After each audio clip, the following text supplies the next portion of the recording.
He was asking specifically about firewood and specifically about coppiced wood. Coppice is such a wonderful format for fuel for so many of us on our homesteads. And coppice, if you don't know, is when you cut down trees which will regrow from their old trunks. Things like here, it's things like maple. A lot of the hedge plants, a lot of the traditional hedgerow plants would be things you'd coppice, things that resprout from their trunks and are difficult to kill. So here, maple's a great one.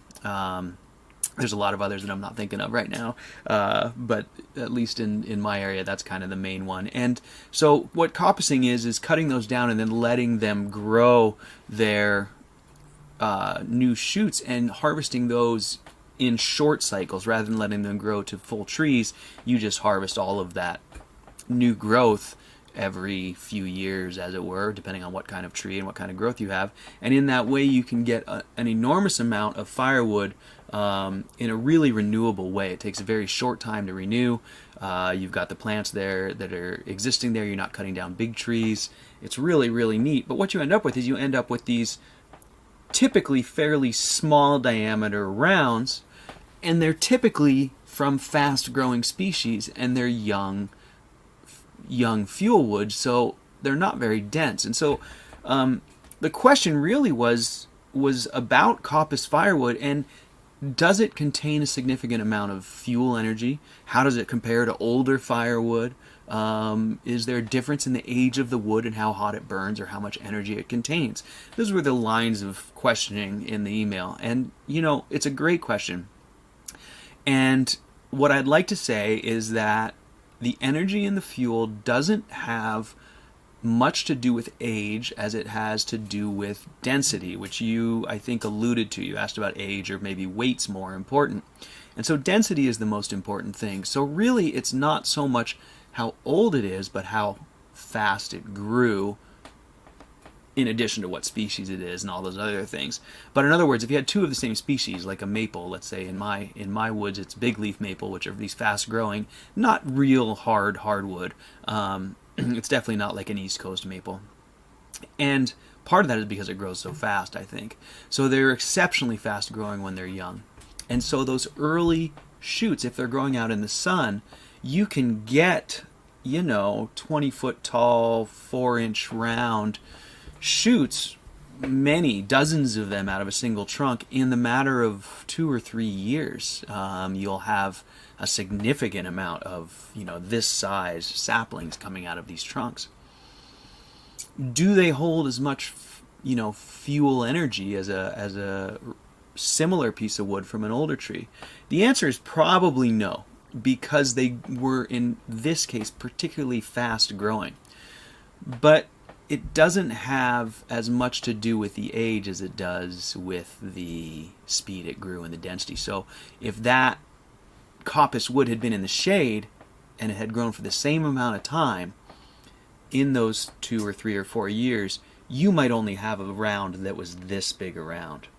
But it would be far denser wood because it had grown so much slower. And you can see that when you look at the rings of wood. This is something you'll know if you're a woodworker.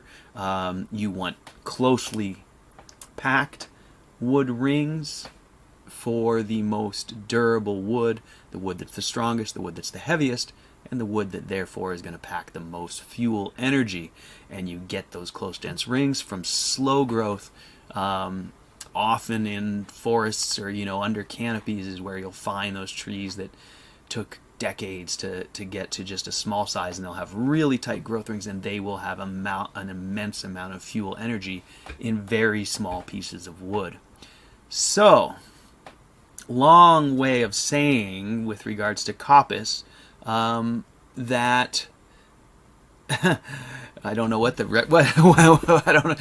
I don't know what we're supposed to You know what I'm trying to say here. I don't know what the ultimate, what the end result of that whole conversation is, other than to say that coppice wood makes great fuel wood. It will tend to be less dense than, you know, if you had a big round of the same species, maple, and you split it up, it's going to tend to be far more dense because those big trees grew over a much longer period of time. Hey, Belgian Gulch, nice to see you. Hey, Clint, right on, nice to see you. Good morning. And Clint says, good morning, 8,000 BTUs per pound, slightly more with really dense wood is what I assume that typo is there, Clint. Autocorrect, you got autocorrected, but I think I know what you mean. And yeah, that's right. That's a good median, middle of the road number. That's usually, I think, the number that they attribute to something like red oak, which is really a pretty dense wood. But that's somewhere in that ballpark. But you know, so what we're getting at here is that coppice wood may be a little less fuel dense, but as Tall Shadow says, it's a great way to reduce the amount of splitting. Great for a J-tube.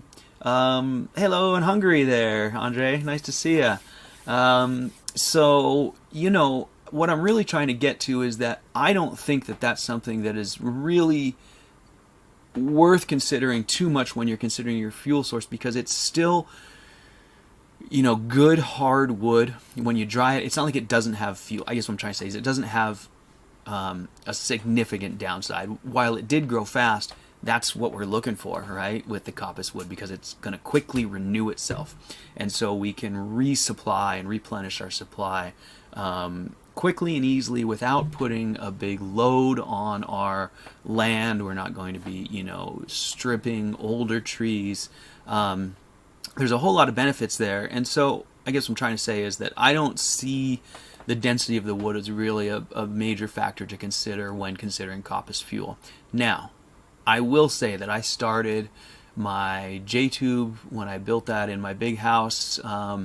I was doing a lot of coppice work and fueling that thing with coppice wood almost exclusively. And it works very well, but if you I guess what I'm trying to say is it was a good system for me, but I had large format fuel that I needed to deal with. And so I ended up finding that, I had other options, I guess is what I'm trying to say. And so the coppicing ended up being, for me, the least effective of my options, because it was less work to actually bring down one big tree and split it than it was, it takes a long time. I guess what I'm trying to say, those little rounds are really attractive, but if you're trying to build up, 8 cords of them into your woodshed to try and get 3 years ahead or whatever, it's a lot of work to build up a significant volume. Whereas when you have big fuel, which I do here in the Pacific Northwest, you can make a lot of fuel really quickly. So there's the coppice deal in terms of like pros and cons in terms of age and weight and fuel value. I do think it's a great way to provide fuel for yourself, and I think it really depends on your situation and your property. I mean, if you have very limited property, I have 15 acres, I have plenty of timber and large trees, but if you have limited property, coppicing is a fantastic way to go. So there's some thoughts on it. I'd love to